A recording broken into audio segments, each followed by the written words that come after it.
or 767 or 122, and they had been refused because only the presidency can approve 3 digital phone line. All this we have taken up. We look at it. We raised it at the fora, at the confab, and we are looking at it. You don't say because one is another party and you are in the federal party, and then you deny them the opportunity of serving their people. No, this will not agree. These are some of the things we do, and we do it with every energy left within us to do so. Now, we will now come to the question of succession, because in Nigeria it's like somebody says we are always recycling. We don't seem to want to, model the young ones to now take over responsibility, and therefore the country that belongs to them, or which largely to say we belong to them, they are just left in the cold, so they don't have anything to contribute or to bring to the table. So is there any program that the confab has probably looked at to see how our younger Nigerians can become part of responsible Nigeria?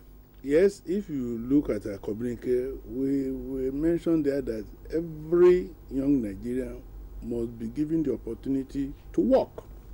You must create jobs for them to work. And if you remember some times ago, I made a call to the federal government that, look, you have given amnesty to the South-South, you have given amnesties to the East. Do you want us to start fighting in Yoruba land before you give our children amnesty to be able to work? We have the highest number of unemployed graduates in Nigeria today. Something must be done. Whether you call it amnesty or not, we want these people working. Or a state of emergency. Or a state of emergency declared on unemployment, so that we can get our people working. That's what we do. We are being frustrated that we are training our children and they are not being given opportunity to work. Most of our children now, they all work in private sector, of course, which we know also is another economic gain. But the federal government belongs to all of us. And the Constitution says that each federating unit must be appropriately represented in that government. Now we find out that from number 1 to 13, there is no Yoruba man in the country.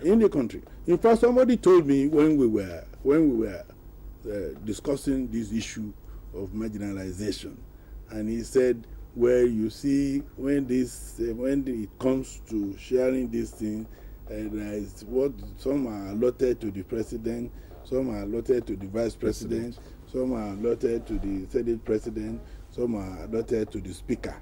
And since we gave up our speaker, then that's why we are having." But that is Boko nonsense. What has that got to do with me? The thing is that the Constitution says we must be represented equally. If you are a party, go and put your house in order. If somebody should not contest for a position, you should not be allowed to contest for that position. And if he has contested for that position, they must give up something else. They must give up something else for that position. It's utter rubbish and nonsense. So from 1 to 13 now, the Yorubas, the most populated single entity in Nigeria today, are not there. Now, does that in any way cast a bad shadow on federal character? Do you think we should still keep that notion, in the administration of the country? Or do we begin to review it and see what is appropriate? Look, there must be federal character. But along with federal character, we must ensure that only qualified people are put into positions. Round peg in round holes. Once we ensure that, that will be okay. But it's a situation now where the most educated, the most populated are being marginalized. It's undone for. We are sacrificing everything for the unity of the country, and I think people should realize that and begin to give us our place in the place of nation. They must give it to us. That we've tried enough to ensure that there is peace in the country. We have tried our best. But that doesn't mean the marginalization should continue. Okay, we're going to go for a break shortly. We'll come back and then we'll take up Senator Adefie on the OPC and a couple of other issues and see how all this can be part of the national issue. Don't go anywhere. The program is still close flow. Just stay with us. We'll be back shortly. Thank you. My guys, I'm not going to buy ticket to win brand new motor, man. Hey, Yaro, menene wannan. Now what in Addison? Now NTA2 viewers bonanza, where you go feel win tear rubber Ayanda asset. Hey, egba mi o, una don come again. So, you never finish oh. The second prize now double door fridge freezer. Third prize now 6.5 kVA generator plus other small prices like iPad, iPhones, 32 inches LED and LCD TVs plus small fridge. Where if you put for your bedside to cool your mind. Nah man, now for Zenith they buy this thing now. No be lie you. Things don't dey easy now. From your computer or your phone, you fit get your PIN from www.globalpay.com. Even sef, una fit just waka enter NTA2 for Victoria Island go buy your ticket. Or wanna see people like me for una area, una fit get una ticket. Ejo ọmọ Yibo, I fit use your phone. Ha! Hey, no only you want win moto. Aba, I dey fight for phone. Yaro's one. I beg, sell out for me for ticket. Nikuma, I want chop out for motor. Whoa, mommy. I beg, give me 3 tickets, yo, Jerry. Make una remember, say, na still 500 naira. Now una go still pay. Hurry now, choose the one way good for you, make you feel win Cha-Cha, a Hyundai Accent Moto, plus the other Ogbonge prizes for NTA2 Viewers Bonanza. NTA2 Viewers Bonanza, your dream will come true. Now, Adnan Communication, they support this matter.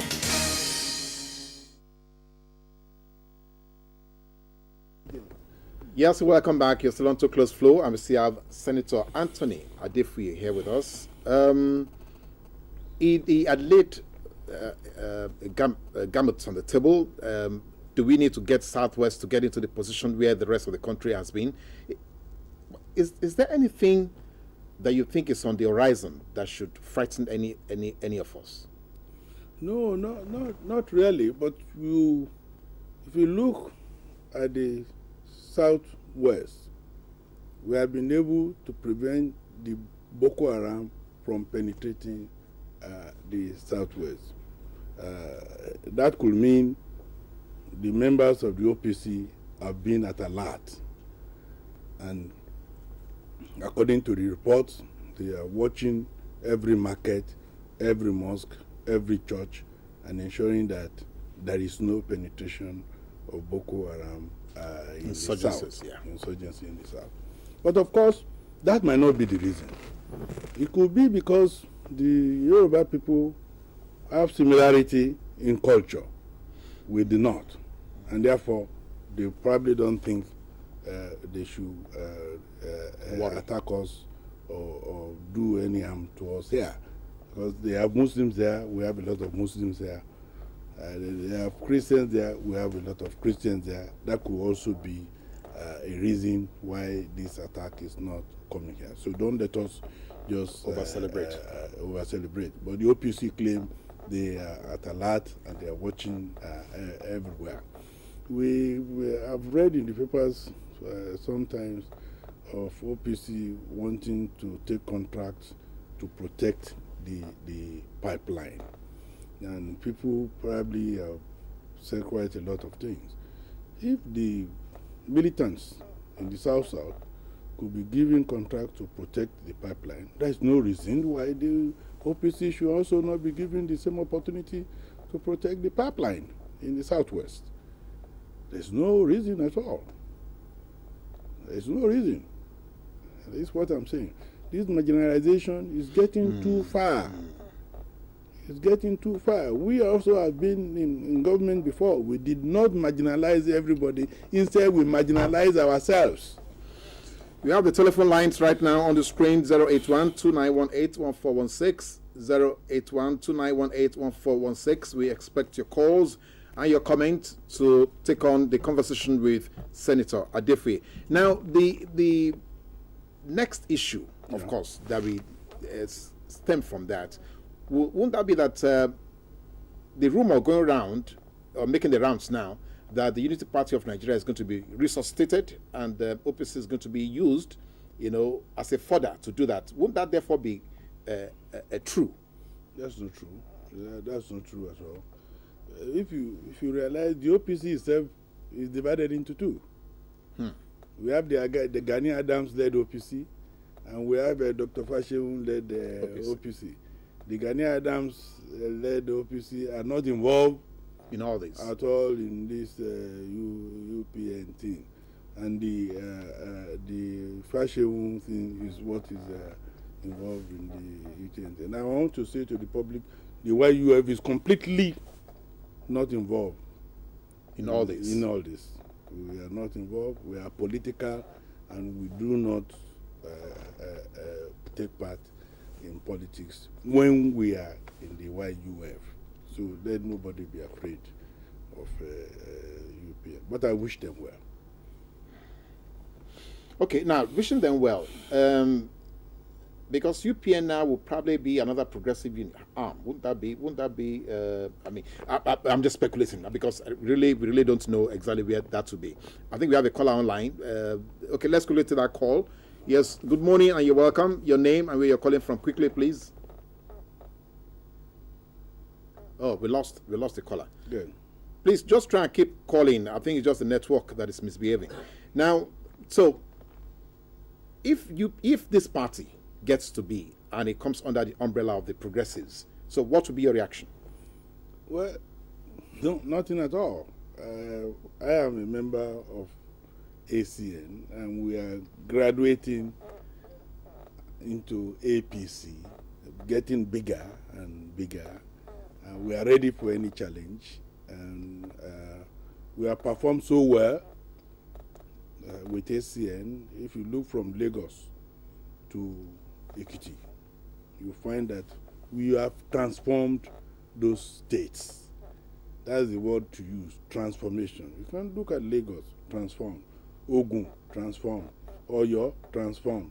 Oshun, Ekiti. You know.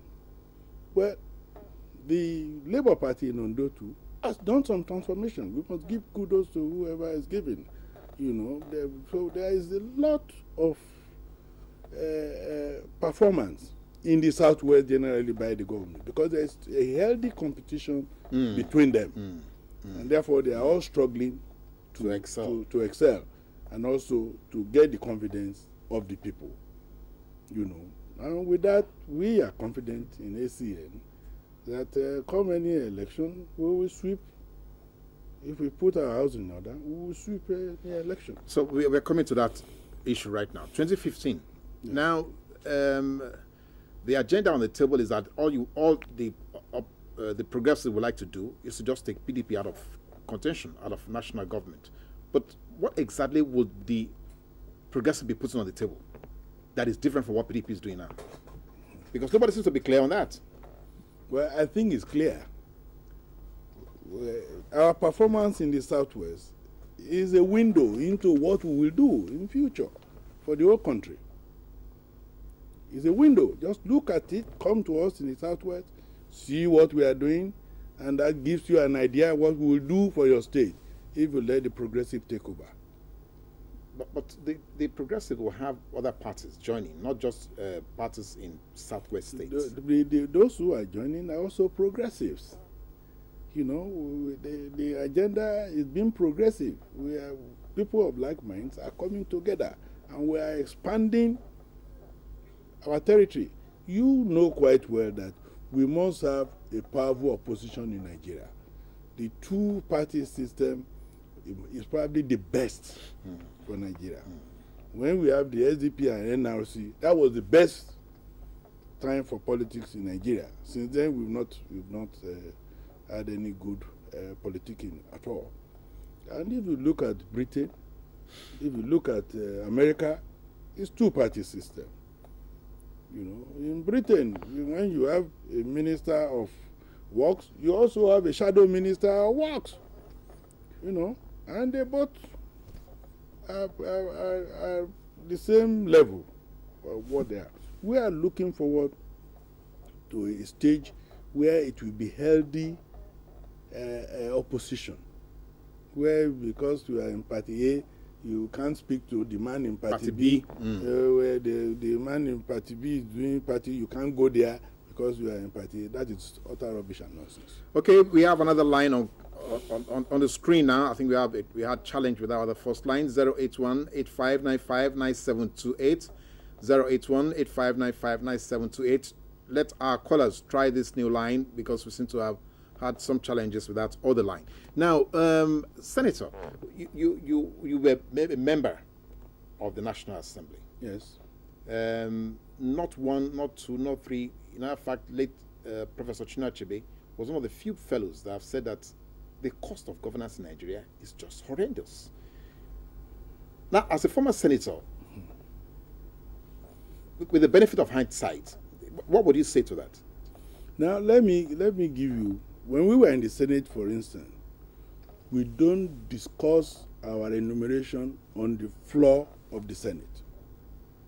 You don't come and discuss your enumeration. While the government determine whatever is being paid to us.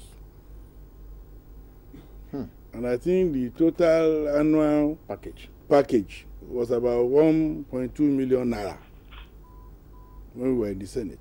Just that? Yes. And we don't interfere in the governance. We only make laws and make sure we keep watch on the government to ensure that they execute what they promise to do for the people.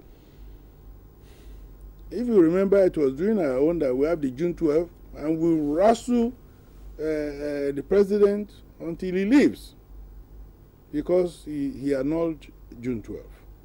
We ensure that he left, and they. Hello. Good morning. You will do us a favor by cutting down the volume of your TV set, otherwise Senator Adefuye cannot hear you. Hello. Oh, I think we lost gone her. Again. Yes. Okay. So you will see the major difference. Now they had a member of National Assembly can now what do they call it? Award contracts, constituency projects, and so on and so forth. It's diminishing, and now they are now into trouble because people in their constituency now say he hasn't done anything for me. He did this, he did that, and so on and so forth. But if they have absolved themselves from contracts, they will be looked with honor. Nobody will expect them to come and do any constituency project. They are just supposed to ensure that their area is not being left out and not to involve themselves in. So I was listening to somebody 2 days ago who was complaining that, well, my member of the National Assembly earns about 40 million a month since he is there. We hasn't done anything here. We don't see him. We appointed him. Now, this is during our time. In fact, when we visit, they give us presents. Oranges, banana, they load with fish, they load our boots and give us applause. And I think we can still return to that. That is exactly what I want us to now look at. So how do we return to that? How do we get, number one, we don't seem to have any ombudsman that actually oversees what the National Assembly is doing. The National Assembly says is having a check on the presidency, but who is having a check on the National Assembly? No. The problem started when the National Assembly said they want to have their own budget. And their own budget must be a fraction of the national budget. That was where the problem started.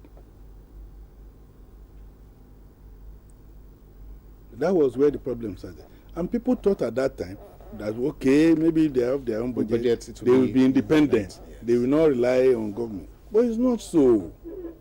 We still have people. Hello, good morning. Hello? Yeah, good morning, we can hear you. Good morning, sir, we can hear you. You have just send in your question quickly, or your comment. And as the senator is the party is prepared in this and that. We've seen so many problems. Hello? We can hear you. Just go ahead. The contract being a party member in the state, especially in Lagos, look at the service rate, look at the Nateji rate. For more than almost a year, the road has put people into so many problems. People falling into gutter when the gutters were not finished. We see that playground working almost every Hello, we cannot seem to make a sense of what you are saying. If you are going to ask a question, just pose a question to Senator Adefuye so he can react to your question. I think we lost him. Yeah, because I wasn't making any sense of that. So can you continue? He was trying to say that some of the roads in Lagos are not as good as saying, and that some of the contracts are being awarded and so on and so forth. Number one, let me tell you, the water level in Lagos State is very low. And therefore, to build roads in this side of Victoria Island, Lekki, is very, very expensive. It's 3 times the normal cost of building road in Ojota and so on and so forth. Because we have to use pavement to build these roads here. As you will see when you go out here, that most of the roads are made of pavement and so on and so forth. Then 2, because of the low water level, for the first 1 hour there is rain. You will see water everywhere. But after 1 hour, majority of that water will disappear. We should give kudos to the governor to have achieved that. I was living in Akoka before. Water drove me away from there. I almost lost my life there. And but since Hello, good morning. Hello, good morning. Yeah, good morning. Your question, please, very quickly. Your question, quickly. Hello? You are welcome. Your question, and lower the volume of your TV set. Okay, my name is Shola. Hello? You have to lower the volume of your TV set, otherwise Senator Adefuye cannot. Okay, my question is, I want to ask Senator Adefuye. Yes. The issue of the Yoruba people being marginalized in the administration. We just want to know where are Yoruba because we are not happy about what is happening. Or the administration from Jonathan to the 15 number in Nigeria, we are not there. What are you going to do, sir? Thank you. My name is Shola Motayo. Well, we are working on it. As I said before, we have met the president on 2 occasions. I also mentioned that even the board of all these parastatals, somebody was discovered to be bearing Makinde Williams, whom we counted to be a Yoruba man, and we discovered that it's not a Yoruba man. I was, during the conference, I was being told that quite a lot of appointments that will be done very soon are going to have the Yorubas will be compensated for this marginalization. But there are some other people who believe that we are not even marginalized at all. There are some people who believe we are not marginalized. They keep arguing with us. And if you saw the paper we produced documents to show this marginalization in every sector. Finance, whatever sector it was. And it was obvious and clear that we are being marginalized. Now, when you say marginalized, you're talking about federal government appointments. Yes. It's not like in terms of the dispensation or the disposition of Yorubas to either making wealth or contributing. No. Look, I'm not talking about political appointment now. Even if you look at permanent secretaries, Yorubas are not there. If you look at directors, Yorubas are not there. We publish all this for you. We publish it in the papers.